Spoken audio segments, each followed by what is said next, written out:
আমি কি কোনো দলের কথা বলেছি? আমি শুরু থেকে নিয়ে অবমাননা করেছি। আমার পক্ষে বিএনপি ভালোবাসে। ক্ষমা চাওয়া লাগবে, ক্ষমা চাওয়া লাগবে, ক্ষমা চাওয়া লাগবে এখানে। ক্ষমা চাওয়া আমি সামলাইতে পারবো না। এই যুবকরা মাথা নামতে রাখি না। এটা 5 আগস্ট আগে বাংলাদেশ নয়। চাইতে হবে, আমি ওই পুরো ক্ষমা করতে চাই। আপনি কি আওয়ামী লীগ করেন? আপনি আওয়ামী লীগ করেন, আপনি কথা বললেন।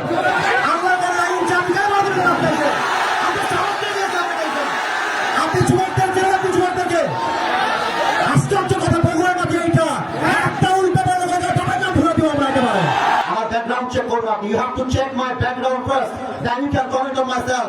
বগুড়ার মাটি এইটা, বগুড়ার মাটিতে কেউ ইসলাম যদি কথা বলবে এটা বগুড়া সহ্য করতে পারবে না। আরে আমি তো শেখ হাসিনাকে গুনি নাই, আপনি কোন মুখের জন্য আমি কি করবেন? আপনারা আমাকে কি করবেন?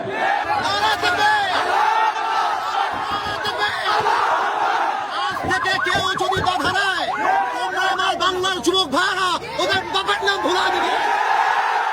যেখানে যেই নেতা বাধা দিবে জুতা প্রাণে নামা দেওয়া হবে। তোমরা আমার সাথে থাকবো তো ইনশাআল্লাহ? তোমরা আমার পক্ষে আছো তো ইনশাআল্লাহ? আবার দেখা হবে রাসূলুল্লাহ ওয়া তাআলা অবশ্যই মুমিন ইনশাআল্লাহ দেখা হবে ইনশাআল্লাহ।